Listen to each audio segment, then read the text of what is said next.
Welcome to Crashing Game Night. My name is Matt Diorio.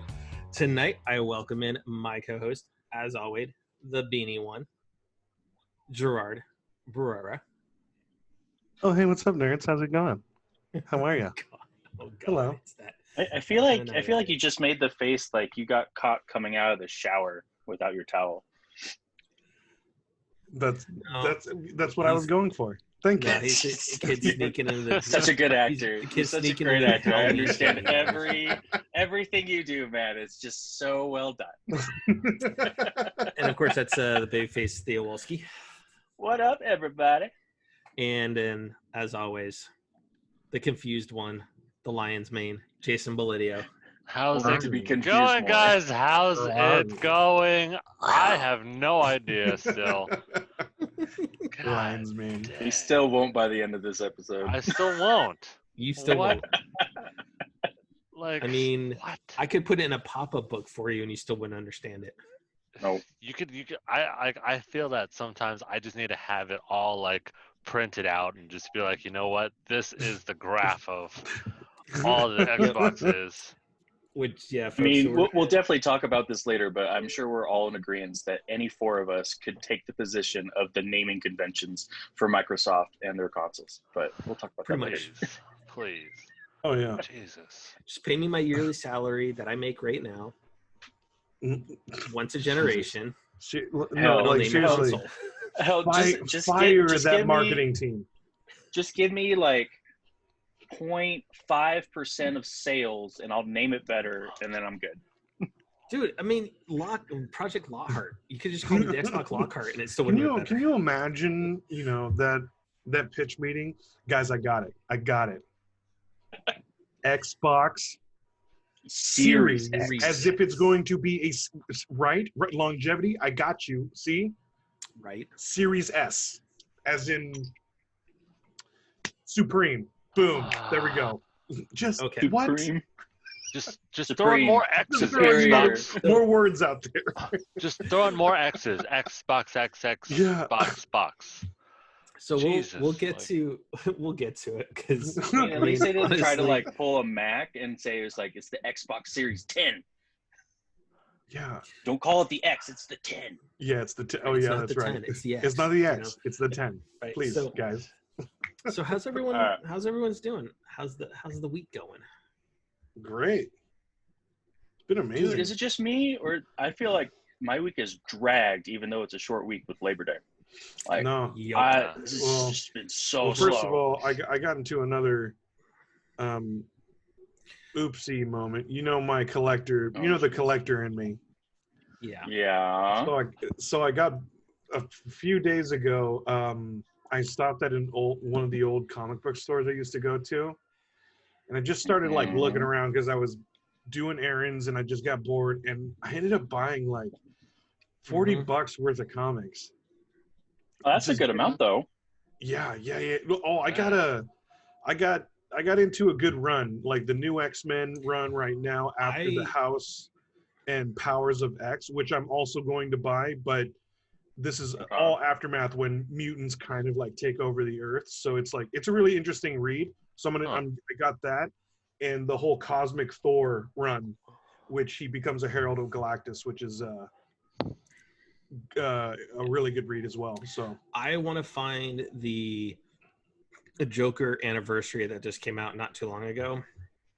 That was written by Greg Miller of Kind of Funny and Gary Whitta, who wrote Rogue One. actually, I've been to two places that have it. If you want me to pick it up, I would like a copy. Okay, I will. I was going to stop later this week too. Of course you were. So, Of course you were. I know you guys are down in Long Beach, are a little bit safer from the fires right now that are ravaging. Yeah, I mean safe is relative right now. I mean, it's eerily weird because it's so orange outside right now that it's covering the sun, where it's actually a few degrees cooler. It's weird. It's cooler outside, but did Long Beach get the ash too? Oh yeah. It's been ashing for the past 2 2 days, right, Jason? Yep. So- We'll need some lotion because it's ashy. Yeah. Yeah, Colorado got ash on Saturday. Colorado's gotten it as well. No so way. Yeah, it was weird. I was like, oh, I've never seen this before. Like, this is black snow. What's going on?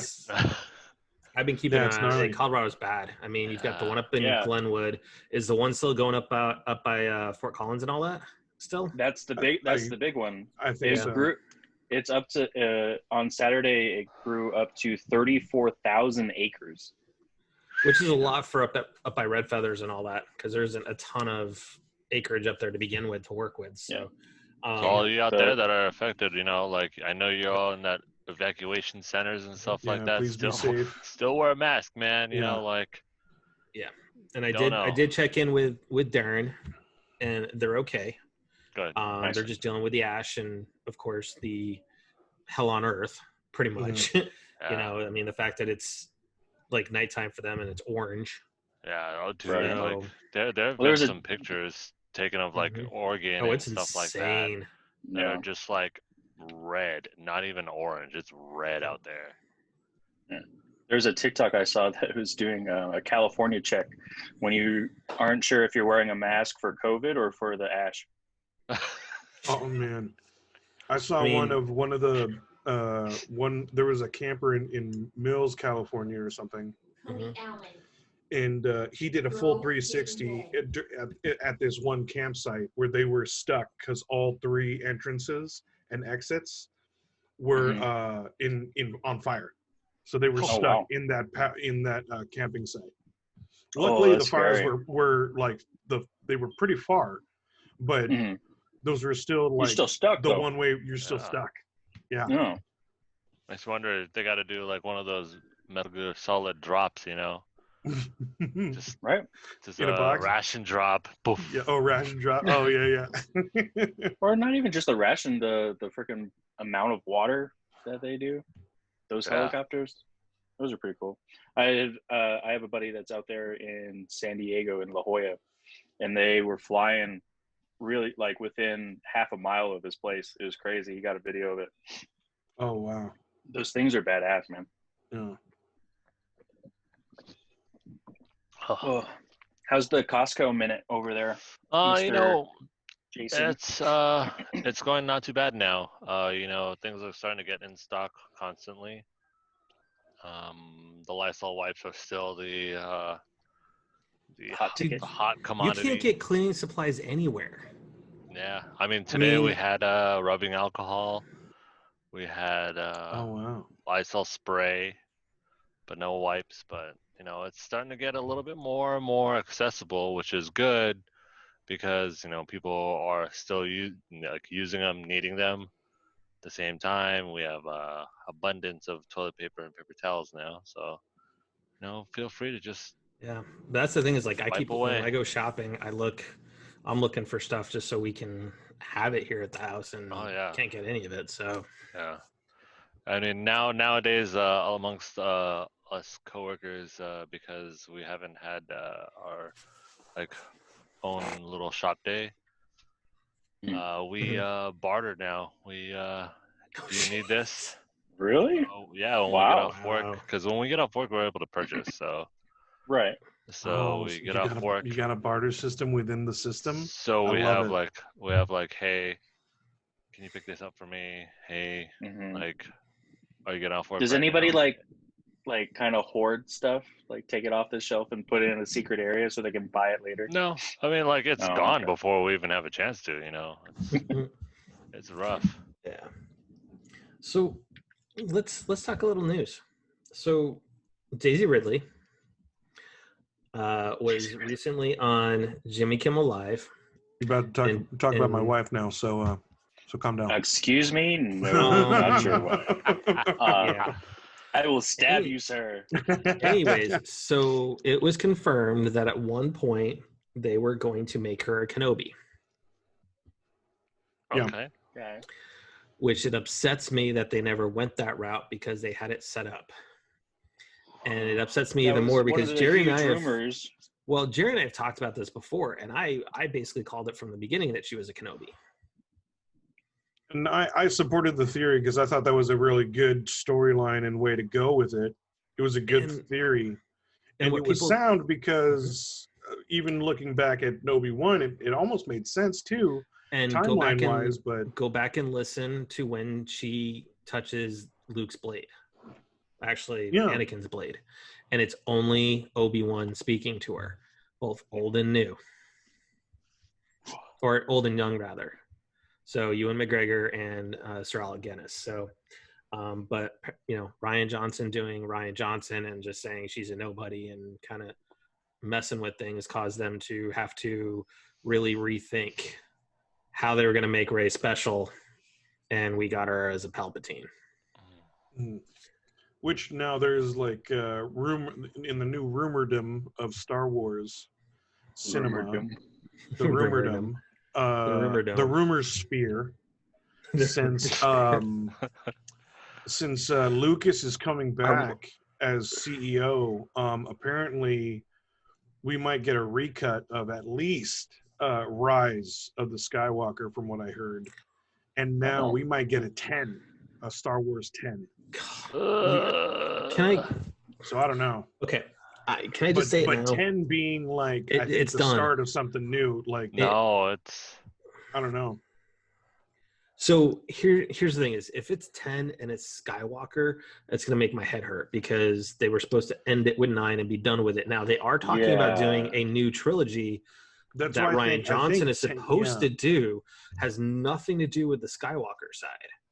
That's what I heard. 10 is supposed to be a completely new start to a trilogy. But if it ties into Rey and Finn and all of them, no. I think they were misused. I think a lot of those characters were misused by did you see Force Awakens? Did you see honest. John Boyega came out about that? Speaking of being misused. I heard him speak of you know, and it's totally within his right, and I get that. And I think he was misused too. The way you look at it, he was set up to be a decently major character. That was the letdown in Last Jedi. Like after Force Awakens, I was so interested in his storyline. What he was, I thought he was going to be like almost like the Han Solo, or like the guy that was going to be the soldier of the rebellion. You know what I mean? I thought he was going to be that hero, and rightfully so. Like he should have been. And then, I think they were all just a plucky sidekick. Yeah, that's what sucks. And he was, and the thing is, he was a Force adept too, and they never really got into that. They never touched on it. Like they hinted, hey, here's some couple of different things and stuff like that. Like especially with the whole how he could feel Rey, you know, that leads into the Force adept. Oh, okay, yeah. But that was another cool aspect. So that's why I was like, oh man, so are they both gonna get like taught? That would have been sweet. But that would have. Yeah. So I honestly think it just kind of needs to just let it go. I get it. We're in the mindset of we need recuts now because if fans don't like it, well, we got to go back and redo things. I hope this doesn't start like a fad, like because the whole thing being the Snyder cut. It already is. Man. Like, I mean, I know that this actually has been going on for decades, but now it's becoming like a known thing. Like before, it used to just be the extended cut or the director's cut when it came out on DVD or Blu-ray. Where I'm gonna buy that. Like I want to see it. But fine, now give me the director's cut. Yeah.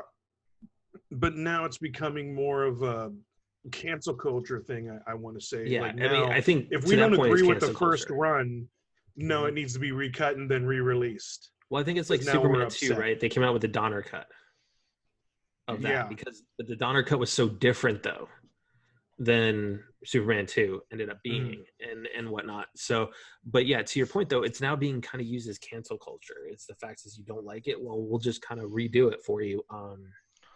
So I hope they can just let it be. I mean, The Rise of Skywalker was what it is.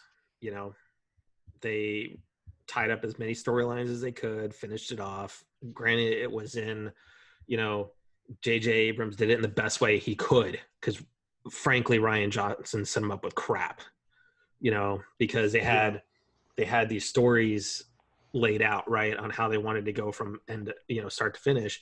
And Rian Johnson steps in and go, no, I don't like it. I'm just going to go and do this. Luke's dead, all this. It's like, no. So now talking about heroes and lack thereof, Epic is back in the news again. And this is even more entertaining. As we all agree, they picked the wrong fight with Apple. They really did. Especially since, you look at what Apple said, and it's true. They've been doing it for a decade, and now all of a sudden have a problem with it. So Epic is asking for another injunction against Apple. And to force Apple to put Fortnite back on the App Store because they've now lost 60% of their player base on iOS. Whose fault is that? What a shock. Right. Overall, they've lost 116 million of their 350 million registered players. Damn. That are specific to iOS. No, this is just overall. They've lost a third. They lost an overall third, and they've lost 60%, from the Apple base. And they also claim that 63% of all players on iOS only play Fortnite on an Apple device. Right. Yeah. So that's a lot of money they lost. A lot. So to me, I'm like, Epic, this is on you. This is you. Yeah. You talk about the fact that you're going to have your reputation harmed. The Fortnite community is never going to be the same again. Here's the thing. You started this fight. You're the one that wanted a quick buck. You wanted to cut them out, both Google and Apple. It was in their terms and conditions of you having a developer account, which we had a developer account for the podcast for a little bit when we were kind of exploring some things. And I know full well what was in those terms and conditions. And it's clear. It is black and white. There is no gray. It is you do it or you don't.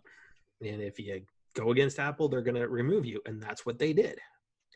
And Google followed suit as well. Now, granted, because Android is such an open source OS for phones, you can go get apps from wherever and install them and whatever. Apple, within their right for their ecosystem, only want Apple, apps on their phones. So, you know what, Epic, this is on you.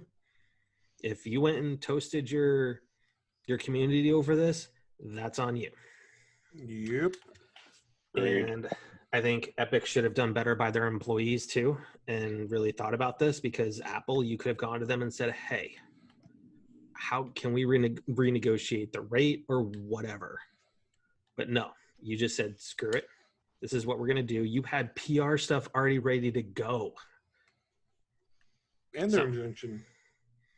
Yeah, it was lawsuits. Ready to go. Yeah. They had lawsuits ready to go, everything. So whatever. We'll see how it shakes out, because the court case starts on the 28th. The day we fly back from LA. So it'll be interesting to see what happens. So earlier today, as we record today, the 9/10, Ubisoft had Ubi Forward. It's their second one. A lot of pomp and circumstance, pre-show stuff that wasn't part of it.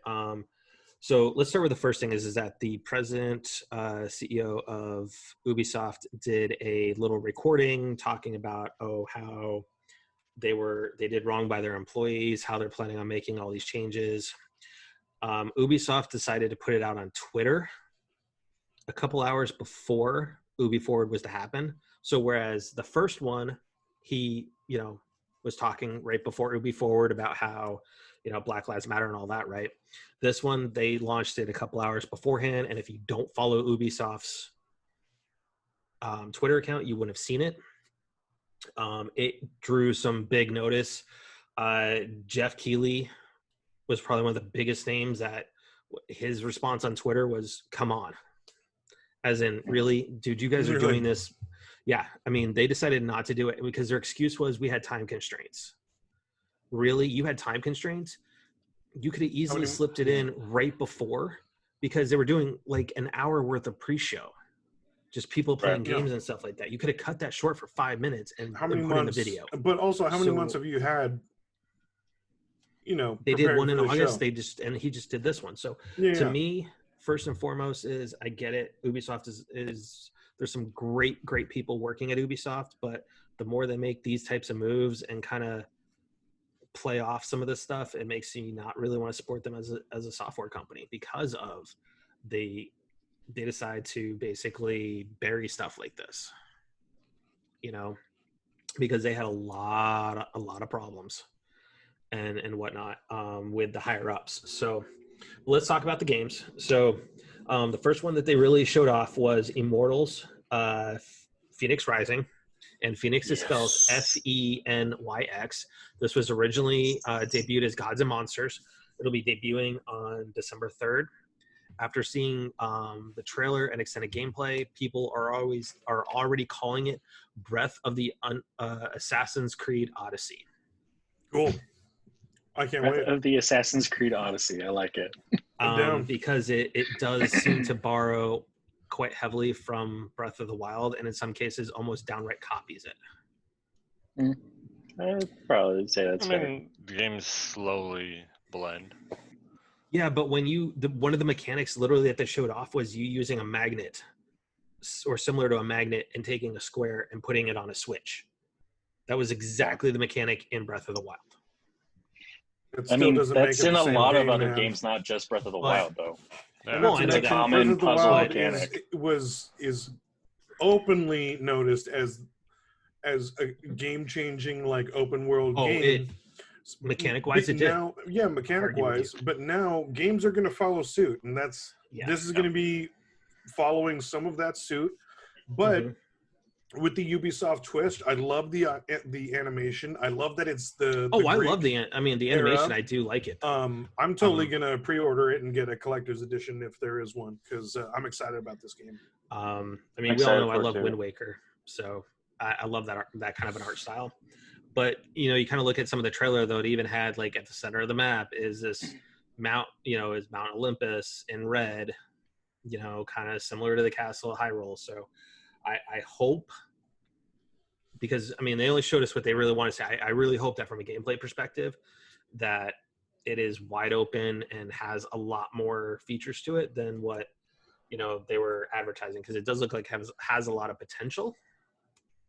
I just hope that they don't try and make all I saw was similarities to Breath of the Wild. When they showed the different areas that you were going to be, those were like, they even showed like the vastness of the one area, and that's each area is going to be that vast. It's totally going to be like Breath of the Wild. Yeah, like, I just hope that they make it their own, right, and that they don't try and make it just a Breath of the Wild.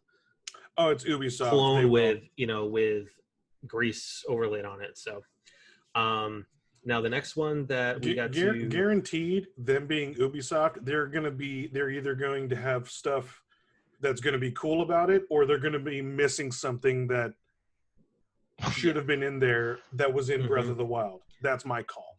But it's still that's any software development company. That's anybody. Any you game. either hit it or you don't. Yeah. Yep. It's so you also got Prince of Persia Sansa Time Remake was announced. Yes. Coming January 21st, 2021. I'm excited. It is skipping the Switch. I'm excited, but I'm also a little afraid of it. Why afraid? I don't understand. For it being a remake, and also kind of seeing that trailer, I have some red flags came up. Such as like, sometimes with these remakes, they think they really polish them up, but really, like, they kind of screw up the look of the game. Yeah, and I get it. That's kind of what I'm worried about. After seeing the trailer, there were just a few things where I'm like, that looks really bland, or like for this late in a console life cycle. Yeah. Especially like, when I'm expecting a remake, I'm expecting something like Tony Hawk 1 and 2, or. Well, I mean, those might get remade. I hate to say it, Jerry. I think Tony Hawk set the bar. for what remakes and remasters need to be. Yeah, I mean, that's Bluepoint's already been doing it, right? A smidgen of new, and revitalized all of the old. Like, and I think truly made it great. And then you look like Bluepoint, right? Bluepoint's done amazing things with Shadow of Colossus, Uncharted Nathan Drake trilogy. You know, they're making Dark Souls. Another great game. You know, they're making Dark Souls on the for the PS5, right? And they upped the bar. But I think Tony Hawk, what they did was they took a classic, remastered it, added in all the extra new stuff, and just basically said, here you go. Whereas what Ubisoft's doing with Prince of Persia, I didn't think that game looked polished at all. It's not meant to look polished. It's not meant to look polished. Well, it's an art style. No, I don't mean it like in terms of like the art. What I mean is polished is that fully you're going to be rendered and finished. You're going to show this off. A little bland. It looked choppy. It looked bland. It looked flat in some areas. Now, granted, I get the art style. That's fine. But I think that, you know, for the trailer that they showed off they should have spent a little bit more time on the actual look of it and make it look a little polished instead of looking like it was in an alpha. Like the biggest thing for me is I just hope it doesn't fall short, because this is Ubisoft's first remake. Mm-hmm. So, and for them to like choose that one, I really hope that they that game is revered by a lot for that started Ubisoft, good. Bro. That's why it's good for them to remake that, though. Yeah, but you have the potential to really screw it up too, and that's where Jerry's point is. I'm worried. I mean, I never played the full game or anything like that, so I don't know the full love that everybody else has for the game. But I think it's revered by enough people that. I mean, it's revered enough by enough fans that I think if you don't do it right, you're going to alienate a lot of people. I think it borderlines on what the ending to FF7 was.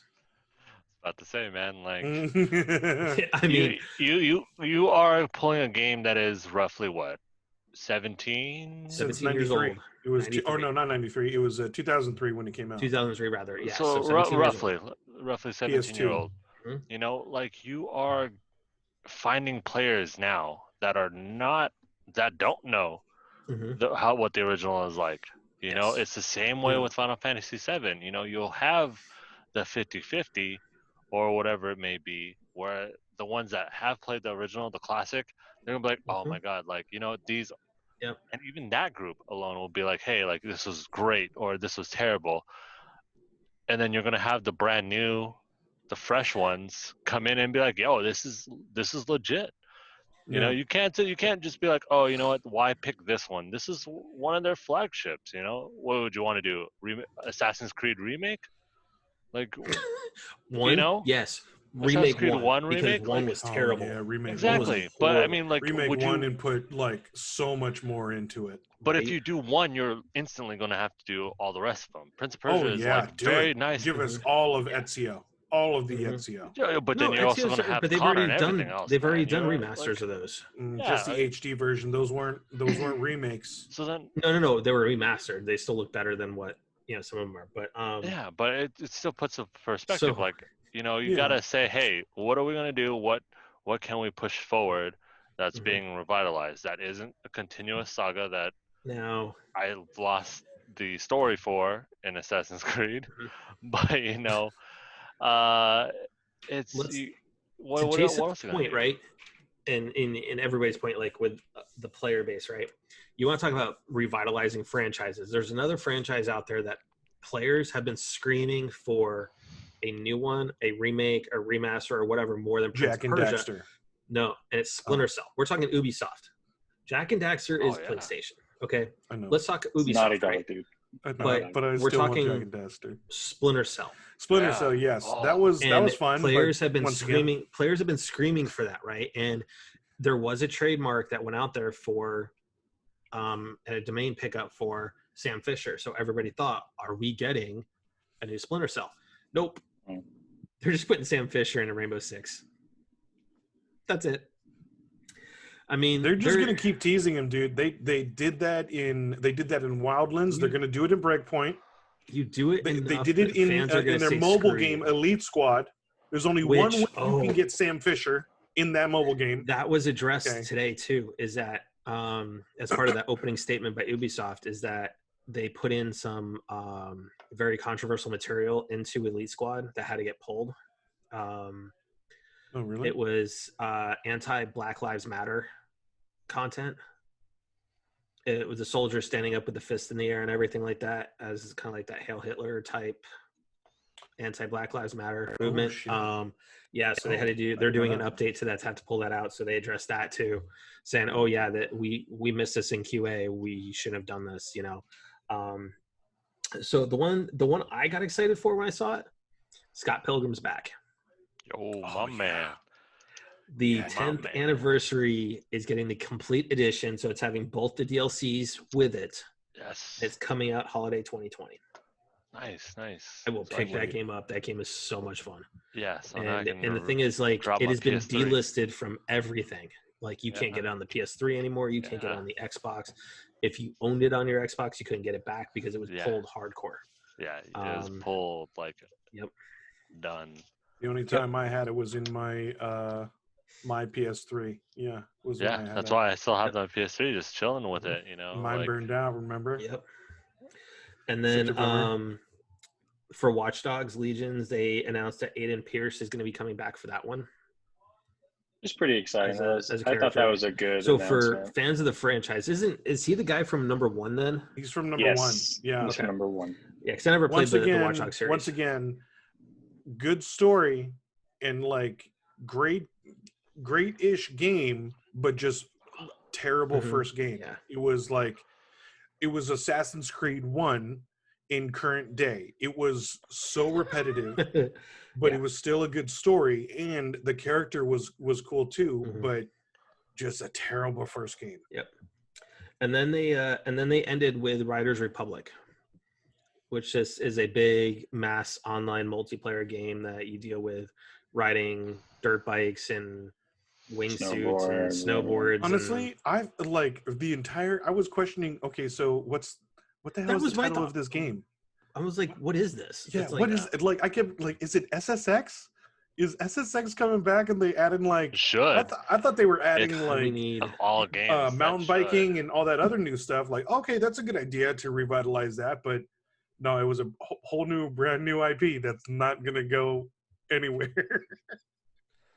Yeah, that's gonna go nowhere fast. I'm sorry. That's my prediction. Who did? So EA is the one that did SSX. They need to come back. So it was EA Big. So I would love to see that come back. That's never gonna come back. Nope. So no.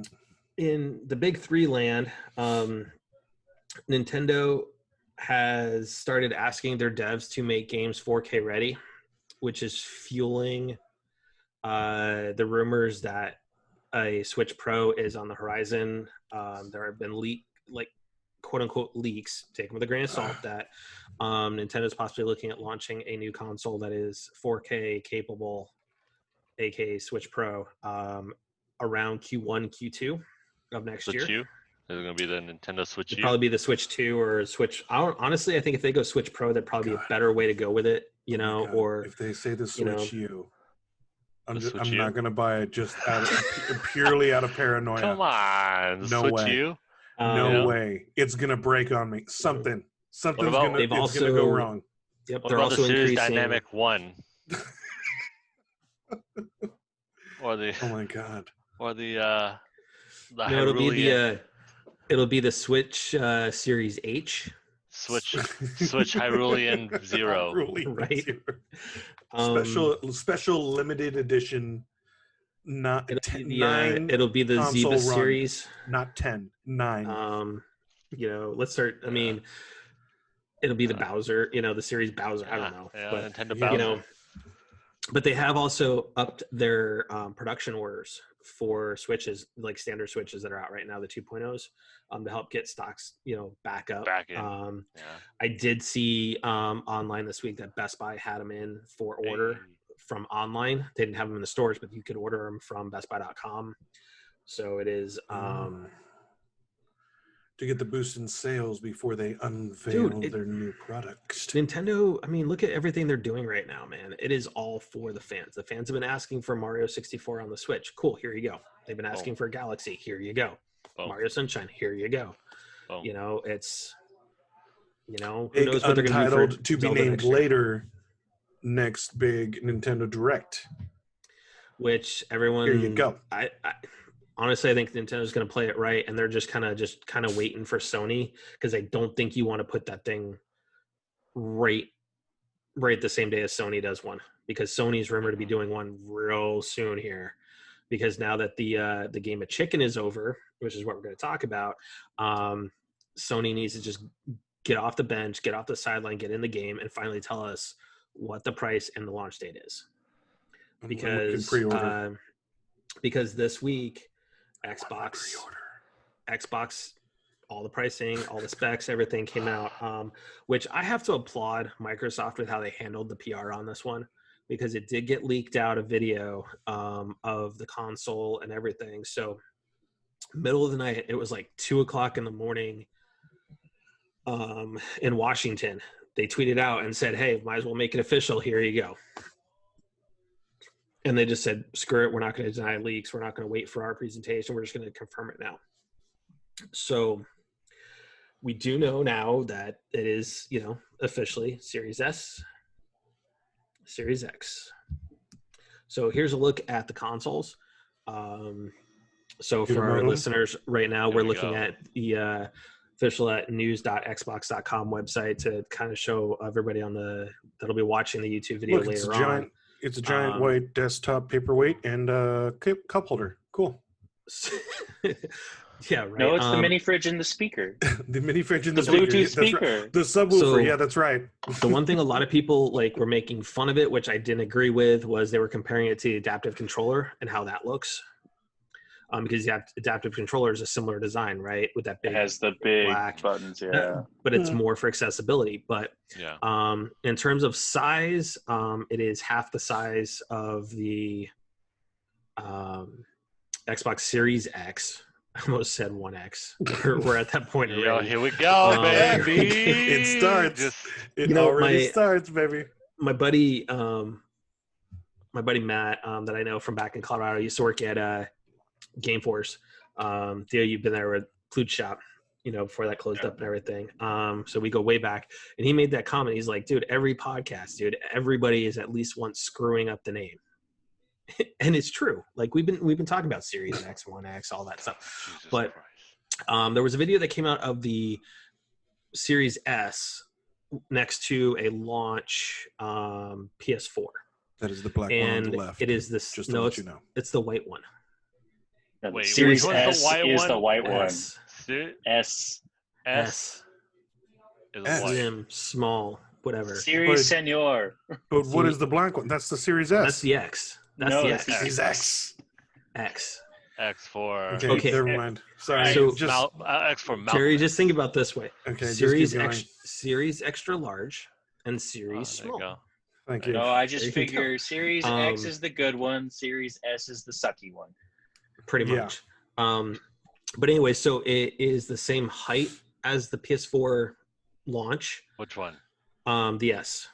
So if you laid it down on its side, next to a launch PS4, it is the same height roughly, and it's only about half the actual width. So it is a small console. Okay, wow, yeah. I mean, if you look at the controller, just based on the controller size, you know, it's pretty small. Yep. So let's look at the actual specs. So, and this is what makes no sense on why they're doing this.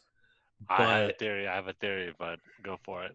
Because it's no disk drive, right? People are thinking it's going. Well, not even that though. People are thinking that they're doing this to push Game Pass. This is going to be the Game Pass system. But if they're you really look at pushing Game Pass. Yeah. So when you look at your CPU, you've got the X is running 8-core, 3.8 gigahertz. S is running 8-core, 3.6. The processors are pretty darn close. Yeah. I mean, you're not that far off, right? Now, if you're looking at GPU, The X is using a 52 CU at 1.825 gigahertz. Now, the S, on the other hand, is only using 20. And at 1.565 gigahertz. And then when you look at that's mainly because of the why am I blanking on the thing? It's the resolution difference that it can max at. That's the only difference. Which is why the S cannot do 4K. Correct. It is not a 4K 1080p. It is 1440p max. No, so they announced that it was max 1080. Did they scale that back? Because I saw they were talking about 1440. It's right here. Target is 1440. Right here. Okay. Yep. Anyway, so let's look at the actual GPU power, right? 12.15 teraflops for the X, 4 teraflops for the S. So when we're looking at the GPU power, kind of keep that 4 teraflops in mind, because a lot of people are saying, oh, it's better than a PS4.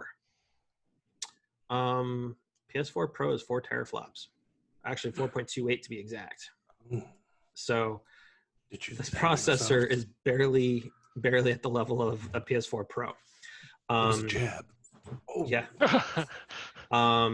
They're the system on a chip. Both are using the same on that. Now, here's the thing with RAM, right? Let's look at the RAM. You've got 16 gig on the X, and you've got it slotted into 2 different sets, which that bothers me because when Xbox segregated the RAM the last time, part of it was for the Kinect, and part of it was for the rest of the operating system. So why you're splitting up your RAM?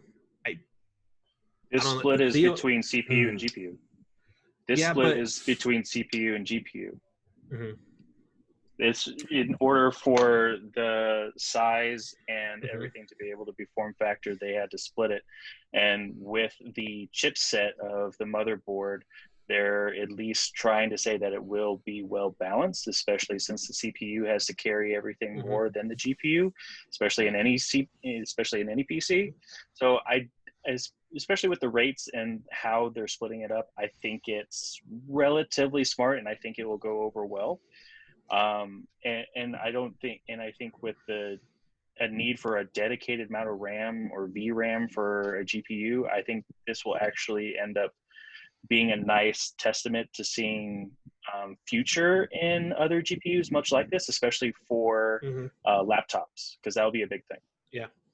So you look at the S, though, it's drastically lower. You're only getting 10 gig of RAM. You're getting 8 gig at one and 2 gig at the other. So Theo, what you're saying is it's better that they were separated, so the power consumption is more well balanced. Yeah, and for the most part, it's just that way it can handle more instead of having. It puts less on. So I'm hoping that's the case. To the motherboard. Yeah, because it's like weight distribution. It's like weight distribution. Right. Well, but here's the thing, though, is that with the Xbox One, prior to them taking down the wall, part of the RAM was specifically locked into being for Kinect. So I'm hoping that part of that RAM isn't locked for one piece, whatever they're talking about doing, right? Whether that they end up going with AR, like they've been talking about the glasses for a while or whatever. But so let's look at their performance targets, right? The X 4K, 60 frames per second, capable of 120. We've known that for a while. Mm-hmm. But the S is only capable of 1440p, which is not even 4K. Well, yeah, that's why it's 1440p. Yeah. I mean, but that's the thing, though. It's okay. Next gen, it's 1.5 times better than 1080p. I still don't, like I said, like a lot of people don't have 4K TVs. Like all the new TVs are all 4Ks. A majority of them. I would say 90% of the TVs are around within the last maybe 2 years, or actually maybe within the last year or so. everyone's been consuming 4K TVs. I would say is hitting the market. Upcoming year too. Yeah, 8K is hitting the market right now. Yeah. So now let's look at the same time when you're talking about 4K. I highly disagree with the 90% is 4K. It's definitely not, especially in the gaming industry. But it's the big thing with the 4K with the TVs. A lot of them don't get the hertz in order to get those refresh rates in order to be good gaming TVs. So you're never going to get to that 60 frames per second on an average 4K TV. So it's not about the 4K even TVs. with an average, I found out even with an average HDMI cable, you got to buy. My monitor actually came with the special HDMI for the HD part of it. So unless it comes with it, but you got to buy. So let's look at the hard drive sizes, right? You're getting 1 terabyte on the X, 512 on the S. Dude, 512 is going to get eaten up like crazy. Yeah, that's not a smart move. And it still kept it at 1 terabyte. It came out that the Xbox only the expansion drives that are being made by Seagate are going to start out at $299 for a terabyte.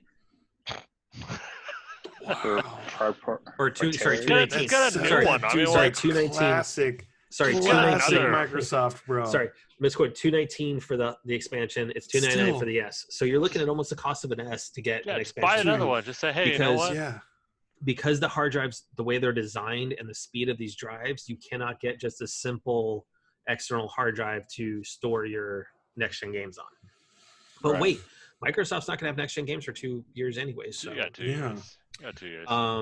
So here's the expandable storage. 1 terabyte expansion card.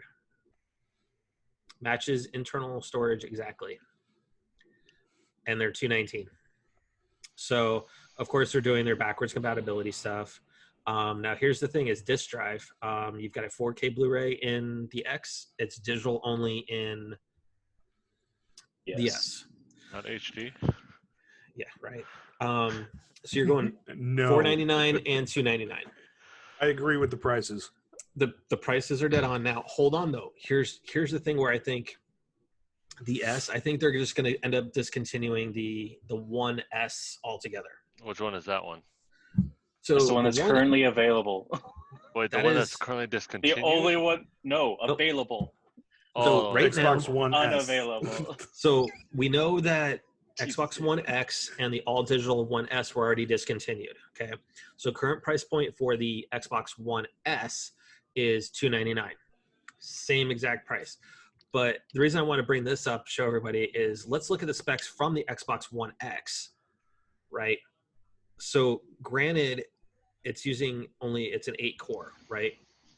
But this is where I want to look at it, right? You're looking 12 gig of RAM. It's DDR5, but you got 12 gig of RAM versus this guy is using 10 gig of DDR6. Granted, DDR6 is better than DDR5, but still you're not including a ton of RAM, right? Look at this. Your graphics had 40 CUs at 1.172 megahertz, 6 teraflop GPU power on that. This is what it's using right here. The GPU is a little bit better, but your overall power is not. Yeah, but the teraflops doesn't directly matter the performance. The clock speeds is going to be the biggest thing for it with that 1.5 gigahertz. But you're only running 20 of those. And especially with how they're doing the split on the dedicated RAM in the system, I think that's going to even out. I think that it's not going to be seen as lower. It's going to be probably at best even, but it's not necessary. I wouldn't say it's next gen. But that's the thing. It's for it. So here's my thing is I look at these specs right on the S, and we know that from a cost perspective, a lot of people are going to jump on the $299 variant. We know that, right? Especially since they are driving. I mean, Game Pass, that's all I hear, right? And with a lot of the industry personalities out there, right, they're always saying Game Pass this, Game Pass that. I'm like, I'm tired of hearing about Game Pass, right? Because it is a great value for a lot of people, but there's a lot of people out there that we want to own our games. I don't want to have to worry about I turn my console on and my game that I've been working on is no longer on my Game Pass. Right. We all know Netflix drops movies and stuff all the time. But they made getting the Game Pass more appealing with the release of, or the announcement of the EA Series X and S. Well, no, EA Play got announced this week as being part of Game Pass. No, I mean the price. Yeah. Mm-hmm. The $35 a month. Yep, and that's what I was going to come into as well. So they are now going to be doing the $24.99 a month for the S with Game Pass along with it, $34.99 for the Series X. And they expanded Why the difference in cost? Because the X gives you the system. Yeah, for $35 a month, you're getting Game Pass, and you're getting the Series X. System. For $25 a month, you're getting Game Pass and the S. Right. So here's my thing though, is like, we know the X, it's got the power for it, right? For me, I look at those specs on the S, and I think once we get into this generation and you actually start getting the games coming out for it, I think the S is going to buckle. You know who the winner is for that? You know who the winner is for that? PlayStation. No. Nintendo. Nope. Nintendo. The winner is going to be the Comcast, the companies that use internet, because you're using pure digital. You're going to be like destroying everything that you. It's not even that. Download the games. You gotta play online. So you gotta stream. I download my games. Like, I've gone all digital with all of my stuff, but here's the thing: is you still have to have these day one patches that are ridiculous. But I think where I say it's going to buckle, though, is the fact is that these games are going to start getting more graphically more powerful, right, and more visually appealing. And you're locking your console in at 1440. That means your developers of these games are going to have to decide between frame rates or resolution. Gonna have a Breath of the Wild, sir. Frame rates is always going to win out on that. Yeah, frame rates always. Frame rates will always win out on that. Always. So honestly, though, I mean, people are wanting these environments. You look at what PS5 is looking at doing with Ratchet and Clank, with Kenna. Miles Morales, a lot of these other games, right? You look at Horizon Zero Dawn, right? I can tell you right now, if you went to Guerrilla and said, hey, Guerrilla, we want you to either do 60 frames per second or 1440, Guerrilla's going to go, I want both. Yeah. Because you look at how pretty that game is, man, you were doing a disservice to Horizon Zero Dawn 2. Or Horizon 2 rather, by lowering the graphic fidelity of that thing. But that's going to be the problem, is you're going to be forcing these dev companies to make a game, just like we're talking about with Halo, right? Halo ran into the problem of having to do a game for two different types of consoles, and you're going to be going into next generation with two different types of consoles. I don't think it's going to happen though. I think it's. Within those 2 years, a lot of these are just going to bump out, and it's just going to be the refrigerator unit. Quite possibly, or B, they're going to have to do another hardware upgrade. You know, and then you're going to have. They probably will. More than likely, they will. Honestly, I think we're seeing. I think we're seeing another 360 situation. I think you're right, but not in the aspect that you're probably thinking. I think you're right. We're going to go, I think Microsoft is going to go through different iterations of the digital, trying to keep the sales up. Eventually, I don't think people are going to want it, because I think people are going to want to go physical and partial digital, which I think the X is going to be more popular. I agree. And then I think they're going to start coming out with more variants, like limited editions or collector's editions, whatever. And then I think within the next couple of years, probably give it a ramp up like an Elite. I say in 2 years, you're going to have a new edition. You're going to have the S2 or SS or whatever they want to call it. Yeah, or it's always a 2 years. Whatever. It's always a 2 year spin. Doesn't matter when how bad when they ramp up the power and the the RAM, all of that. Yeah, I think agree. I think what they're trying to do with this is, I think they're trying to get as many people to go from Xbox One into Xbox Series as quickly as possible, because I can foresee either they're going to have to drop the Xbox One S down to $199, or they're going to have to discontinue it, because they're going to discontinue it. You cannot sell the One S at the same price as the Series S. You can't. They'll discontinue. Yeah, they'll discontinue. That helps close that 2-year window of having both systems. Yeah, there's no way. Like, it just makes me laugh though, having a next gen system now, like with the white one, with the what do we call it? The speaker. Dude, no. Speaker. So subwoofer. Sorry. So we've saw, and I texted the group this, but the Annapurna, right? They turned it into Donut Country. But somebody else turned it into a dryer where you have clothes falling out of it, right? I saw the dryer. That one was fun. I like the dryer. Dryer, refrigerator. Okay. Yep. The dryer was fun. But here's my thing is, like, I get why they're doing it. And, in a lot of places it seems pro-consumer, right? But in the end, though, down the line, though, is it really? It's pro-Microsoft, guys. It's still pro-Microsoft. You are buying 3 systems within the span of now. Game Pass. It's a Game Pass system. Well, no, but if you buy an Xbox old now, you're gonna buy that for $299. Then you're gonna get the Xbox dryer. That's gonna be $299. And then 2 years you're gonna buy the Xbox refrigerator. That's gonna be $500. So you're gonna spend literally a G to buy 3 consoles within a 2-year span, only because you can't find the ones that are good, the Xbox good old. They're only the Xbox bad old that are out right now. And in a couple months, we're going to have both these systems. One of them is just going to be amazing to look at because we don't have any exclusive games. And it's going to be, hey, check out. Jason, what was that? Did you say exclusive? Not having any exclusive games for 2 years. So we're just going to have this beautiful refrigerator chilling, playing the same resolution games as the dryer. Like what? I get what you're doing, Microsoft. You're trying to like do the bait and switch. You're trying to like have everybody buy the cheap one because hey, it's only $300. I see you. And I think you can only load up 2 games. You can only install 2 games on it now. Like I mean, with how much memory you're given. Unless you're loading up COD, and then you can only download the one. Yeah, then you get one. So you gotta pick and choose. That's right. But it's okay. We got Game Pass.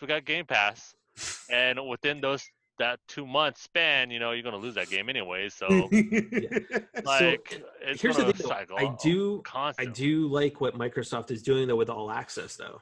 I mean, but that also proves that they're driving Game Pass. All they care about is subscriptions, and that's honestly when you look at your investors, right? All investors care about is how much money is your company bringing in, and if you're doing subscriptions, it's a constant revenue stream because you're getting people to just keep going with it. So, $35 a month for the Series X, Game Pass. Okay. Yeah. I mean, that's it. To be able to pay for your console for next gen at $35 a month. That's not bad. $35 a month for 1 million subscribers. That's 35 million right there, baby. Right. Even 25. It's smart because it's getting the price or monthly payments on a system as well. You don't have to pay the entire system at once. Correct. It is. But at the same time as though you're going to be locked in, right? So I don't know what the terms are going to be. Can you upgrade at one point in time? I mean, how does that work? Do you have to pay off your entire rest of your console if you want to get the X? Oh my God, it's like a phone. Is it? The upgrade plan? You got to mortgage your Xbox whatever now? You got like what the hell? You have to have a good. You have to have a good credit now. You got to have in order good to credit. Apply. Yeah, it's exactly like getting a new iPhone. Yeah. Yep. Oh my God. I get it. I think it's good there. I mean, Game Pass, with EA Play now, it is a good value for a lot of people. It really is. It is. Yeah. And I'm not And I'm not going to knock the Valley because it is very, very good for a lot of people out there that, you know, they still want a game, but they don't want to drop the $60 for a new game, right? They just want to be able to play it for a little while. So, you know, for $10-15 a month, that's a great, totally great get value. That. Yeah. I get it. And you know for sure it's going to be one great game and like 3 or 4 throwaways. Yeah. You know it for sure. So, I mean, the fact that you're looking $24.99 a month, I mean, that's for the S, you know, and that's starting at $24.99 a month for 24 months. So figure you're looking $25 a month at 24. So you're going to be spending $600 in the end for Series S. Yeah, that's still kind of steep though. I mean, like if you literally wait 3 months, you can get a brand new game. Yeah, wasn't the All Access Pass supposed to come out at like $20 a month or something? Standalone. It is $20 a month right now to get the One S and Game Pass. No, that's $25 a month for the S. No, I'm just talking about Game Pass alone was already going to be $20 a month. So you're still only paying. I think they lowered it down to. I think it's like $10. It's $10 a month for the Game Pass now. No, but we're talking All Access. They have 2 different sets. You have Game Pass and you have All Access. Let's not go into this. Yeah, but that's what I'm saying. They have all these models, right? But when you look at it, right, you're paying $600 for the S in the long run because you're bundling the cost of the system and the cost of Game Pass. I mean, but I feel like you're not paying $600 for the S in the long run because you're bundled with the Game Pass. Because otherwise, like, say you bought the S straight up and paid the $300 and then still got Game Pass for 2 years, you're paying more. So let's look at Game Pass, right? So it is $14.99 a month. So you're paying $10 a month for the console, and then you're paying. Okay. So they're selling the console. You're getting the console at $50 less. Yeah. So you can't buy the console straight out. You can. They're just offering the ability to essentially make a monthly payment on your series and your Game Pass. So instead of needing to have the $300 up front, you can do a monthly payment essentially. But the requiring it though is if you want to be able to pay for it monthly through you have to be locked in for 2 years. You have to be locked in for 2 years, and it has to be with Game Pass included. So you can't return it within like the 3rd month. No, you can't really trade it in. No. You can't trade it in or anything like that. Well, I mean, they haven't really explained that. They haven't explained whether or not you can do a trade in or whatever. I'm sure there would be like a no return clause or something along the lines with that. I would think that they would have something set up to where that you can at least still, like we were talking, it's a phone upgrade. You have something left. You increased your monthly payment to make that $35 a month now just so you can get the X. I could see that being happening. Granted, you'll probably end up in the long run, like Matt was saying, I think there's going to be some more that way. You're going to pay more. You're going to pay way more. People are going to get so confused. Like we're confused on the name, and we're talking about like the payment plans. We got layaways. I mean, but at least I was thinking the exact same thing. We got Jason's a little too confused. Holy oh my god! But I think in the end, I mean, they are doing a lot of things that are pro-consumer in some degree, right? Offering a monthly payment plan. Well, they really are, because like think of it this way: especially if you get the non-disc version, if you get the all digital version, it's for the passive gamer, and most people nowadays are like not hardcore gamers like us, but they buy a console. Are you saying? Well, hold on. Are you saying that all digital users are passive gamers? No, but I think most people. I think most passive gamers will go for the cheapest option and the option that's easiest to pack up and not have to carry discs and stuff like that. I think people are gonna see that as a viable option. You can still do digital on the disc version. Like I don't understand. I don't understand your argument here, sir. I think where you're going to see most people go for the $299 version are the families that are, have multiple kids. It's easier to spend $299 on them. You're going to look at the cash-strapped families, right? That want to do something nice for the family, but right now due to COVID may not have the job that they used to have or whatever, $299 is very appealing. Yep. You know, and some people just don't care about how pretty a game is. But frankly, for me, after retuning my HDR on my PS4 Pro and making that automatic, my games look absolutely stunning in 4K HDR. Yeah, I mean, does that really take away from your enjoyment of the game?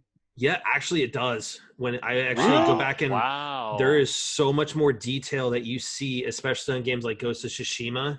There is so much detail in those skylines and everything that it just, I find myself looking at more things. Like I mentioned to it the other night when we were playing COD, right?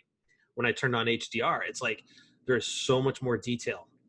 I'm good there. With seeing people sweat on games. I'm good on but, that. I mean, to me is I want my games to look pretty the way that the devs want them to look, right? They're not pouring all this time into the graphic fidelity of a game to have it dumbed down below 4K. They're not. And I want to enjoy it how they want us to enjoy it. And they shouldn't have to decide what they want to do, either frame rate or visual fidelity. That's the way I look at it. But you know what? A lot of people, though, don't care how pretty the game looks. No. I honestly think that just sounds like you're spoiled with 4K. Yeah. To be perfectly honest. Yeah, because I mean, for me personally, I bought my PS4 Pro for 4K. I understand that aspect of it, and I want it to be as great looking as possible. But at the same time, I will dumb it down to low, all the way low, so I can have like flawless frame rate. Definitely. You know, it's. I understand their art direction. I understand having like this massive like. But the fact that you're going to have to choose between the two, right? Where if you look at like you always will. The series, but if you look at the Series X, though, it's not going to make you choose. That's the problem. Is like the Series X is going to be 4K, 60 frame up to 120. The refrigerator, the dryer. Put it in that terms, the dryer is less than 4K to get those 60 frames per second because of their hardware setup. The thing is that I still don't get is why there is even a choice. Like that doesn't make any sense to me, since any game on PC is still written the same way, can have a huge range of resolutions and frame rates. Like every game that I have on PC can either be 1080p, 1440p, or 4K. Every single one. I don't understand where this choice is coming from. There really shouldn't be if it's just a matter of coding. It's the encoding on the system that ruins everything to where that if it's not allowing for a range, I can understand that. It's not. It's locked in. Microsoft has actually said they're going to have to decide: do they want the frame rate, or are they going to want the graphic fidelity? That's Microsoft's kind of already said that. I guess, I mean, to your point though, the games are built for whatever, right? I can run 4K off my PS4 Pro, or I could run it in a standard 1080p, right? And it's not really going to matter. The game's not going to perform really any differently either one, you know? It'll perform differently. Well, I mean, a little bit, but when I come in, what I mean is that it's coded for that. And the game will run, it'll run like that. I think honestly, what the $299 systems is like Jason was talking about, is I think it's because they are prepping the discontinuation of the 1S, and it is going to, the Series S is designed to replace the entire Xbox One generation. Yeah. Because the one that was discontinued, the 1X, the Xbox One X. The discontinued one, it is better than the current or the next. The discontinued is better than the dryer. Yes. You know, and then the one we can digital current console. No, let me just use these because this is the only way. Better. It's the only way it's gonna keep. This is the only way. Otherwise, we're gonna get Xbox X Series X. Okay, great. S. Go ahead, keep going. So discontinued is better than the dryer. So currently, you just have the one that is on market, that is quote unquote junk, but it's not on market. Comparison. Xbox One X is not available. No, you can't get them. It's not on market. The only one that is available is the 1S. Yeah, I'm talking about the one that you can get is the quote 1S. unquote junk is terrible. of the 3. It is of the junk. 3. Okay. See, so you have junk to worse than the dryer that is worse than the old best. Yeah, but it's not worse. It's not worse. I mean, like, it's okay. It's even. Even. Okay. You have even. Xbox One X replacement. Okay, so yeah, so you have junk, the replacement.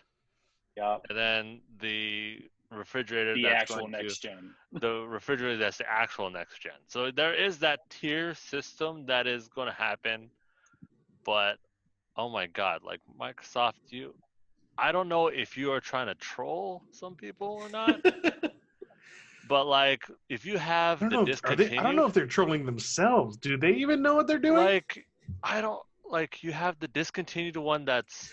By the way, Jason's point though, the 1X can do 4K. True.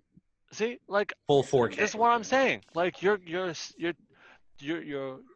steps forward, 2 steps back. You know, what's like you're going stuck on? in a bad Paula Abdul video. Yeah, what's going on? Just straight like up. Now tell me. Oh my god! Opposites attract. Do not. Where are you going? I mean, Microsoft? is Microsoft what just trying to say, do you really want to just, love me forever? So, are you just really gunning for that 2 years from now? Yes. Like, let's have this conversation 2 years from now, you know, and be like, yo, God. how did that turn out? How did that turn out? Like, at this point, I'm scratching my head so hard, just trying to understand. Let me ask you a very important question. Sure. What you been playing? because you could go on this refrigerator versus dryer. I just now like picture Jason like going all beautiful mind, writing on Windows and just trying to understand this Xbox One X versus Series X stuff. What are they doing? You know what? All I know, are they thinking? The good thing, the happy thing that I'm able to pick up from all this is that we finally have code names for all these stupid things. Because if I think of PlayStation 1, 2, 3, 4, 5, hey, that's logic. I know exactly what we're talking about. I know exactly what we're talking about. Now we have refrigerator, we got dryer, we got discontinued, we got current. All right, so, Jason, bam. what you been playing? That's so great. What you been playing, dude? Yo, since we had Ninja Nom on here last week, I have been nonstop playing Among Us? Teppen. No, Teppen. Oh, okay. The one that I was talking about. Yeah. How is that? Yo, like it brings back the old Magic days, just like nonstop. It is. Well, why don't you just play really some great. Magic, dude? No, play some Magic with me. No. Yes. It gets way super meta.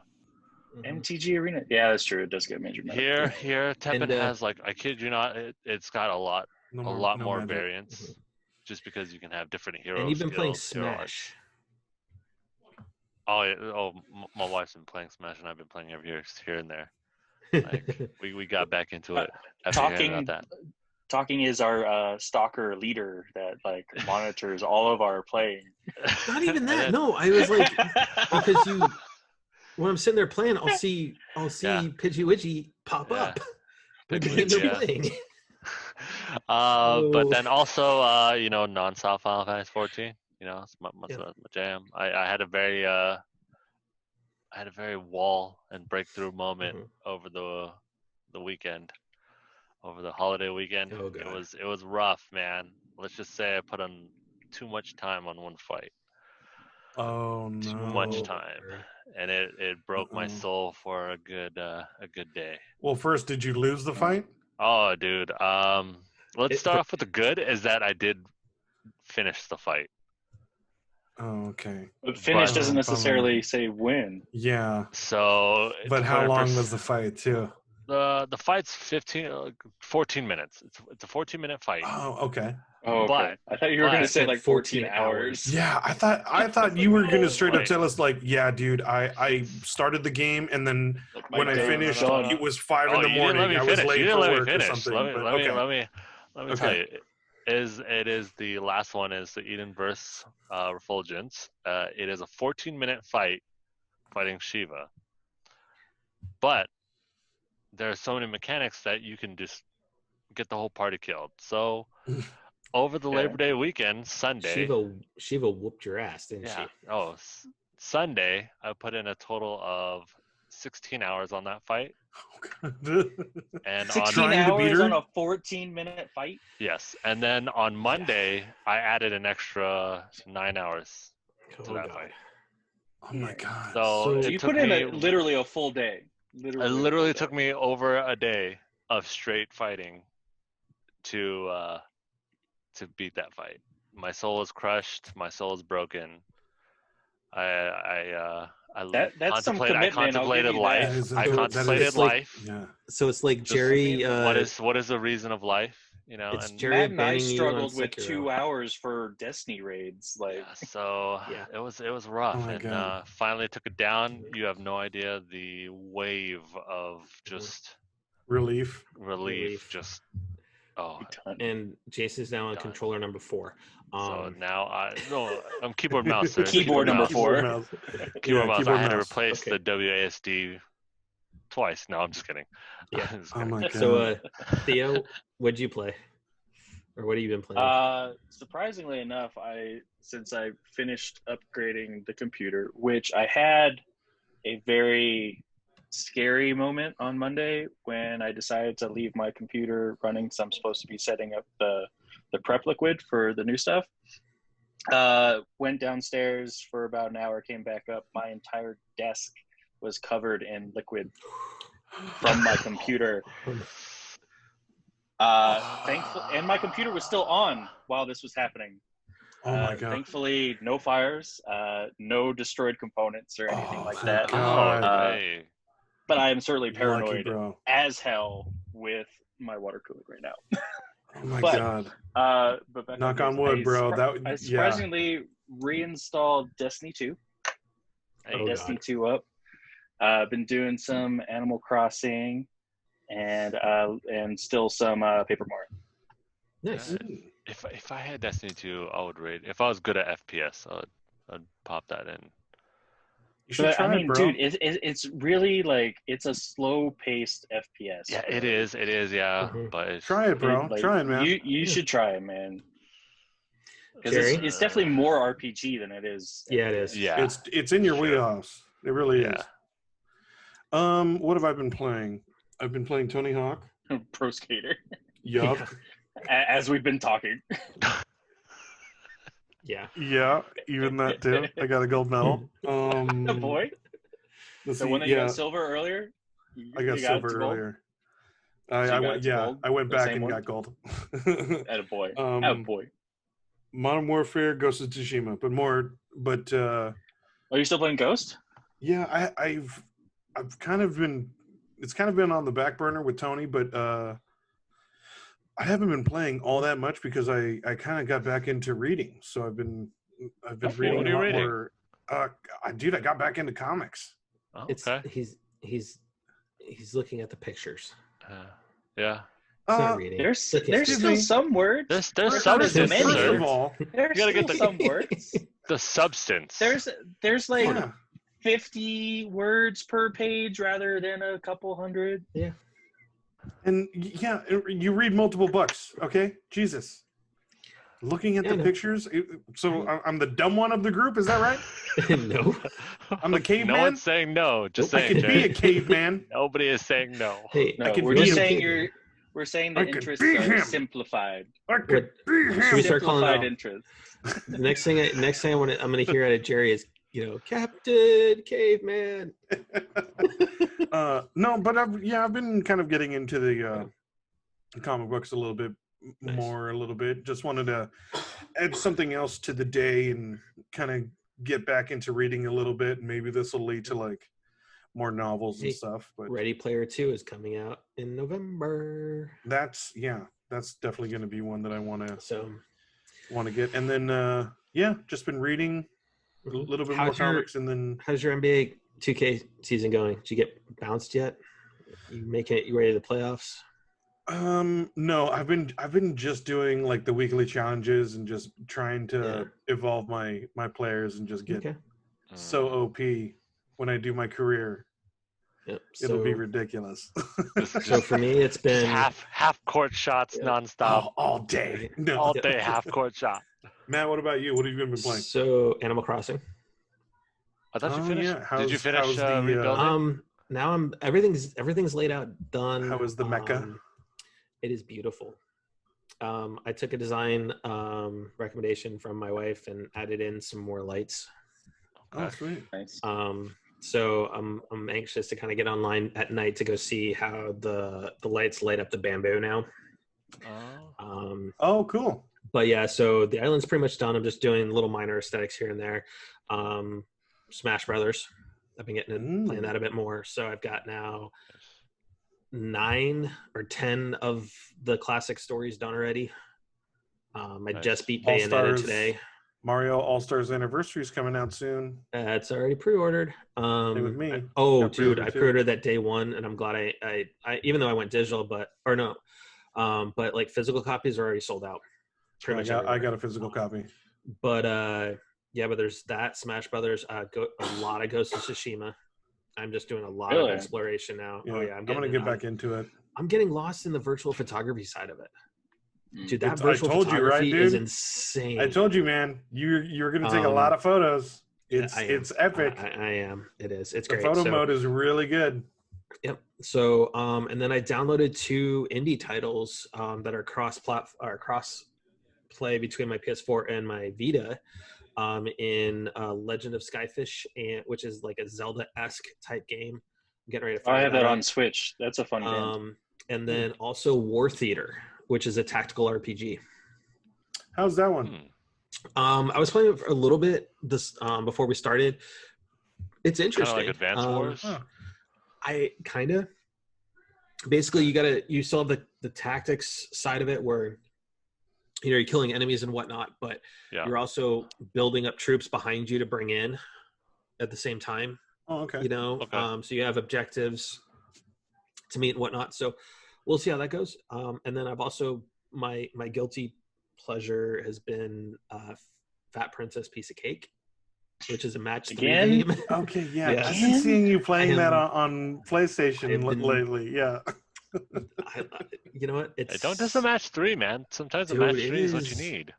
It's been fun. It's my relaxation game. Like when I just want to decompress the mind and everything. There's also a new one that I heard was I heard was getting super popular called Fall Guys. Oh, dude, Fall Guys. That's the recent I have not one. played that yet. That is the flavor of multiplayer game. That is no joke. That is the flavor of the month. It is hilarious. So many streamers are doing Fall Guys right now. Yeah. So unfortunately, I missed out on it on the PlayStation Plus. But what you should get into is Marbles, Among Us. bro. Marbles. Yep. Among Us too. Among Us as well. Yes, Among Us. So, anyways, Marbles on stream. Marbles on stream. Okay. Yeah, that one you'll have fun. And it's just mindless. So to our listeners, so I kind of tweeted out, we're gonna start doing where having our fans join the podcast. So tweet, direct message us on Twitter at CGN Podcast or at CGN_Matt. Let me know if you're interested. We'll start bringing up our guests. I don't think we're going to go quite the pure crash the podcast like we were kind of talking about. Reason being is because I am working on a couple of guests right now that I would hate to have the show interrupted, because their time is that valuable. So we're going to pull back a little bit on that pure crashing, but we definitely want our fans to be part of the show because, so many podcasts out there, they include their fans to a point, but that's because you're on Patreon and you're paying for it. No, man, we're going to actually have you come on. Forget being able to ask a question. We're going to have you actually come on, be part of the podcast, be part of the shenanigans. So as we record this 9:10 though, guys, I want everybody to please do not forget what happened many years ago with 9/11. We lost 3,000 Americans on that day. So Oh, it's, please, we have COVID going on, we've got the fires going on, but don't let that, don't never forget what happened on 9/11. So it's sombering to be down there at Ground Zero. I was there a year after the anniversary, and it still hits. So keep everybody, their families in your thoughts and prayers, but also don't forget about everybody that's out there in California, Oregon, Colorado, that are experiencing all these wildfires that are, ash and everything like that. So don't forget about the hurricane people too. You got the hurricane people down in Louisiana. A lot of them are not going to have power for months. Yep. Because of how devastating it was. So please keep all of them in your thoughts and prayers. I want to thank everybody.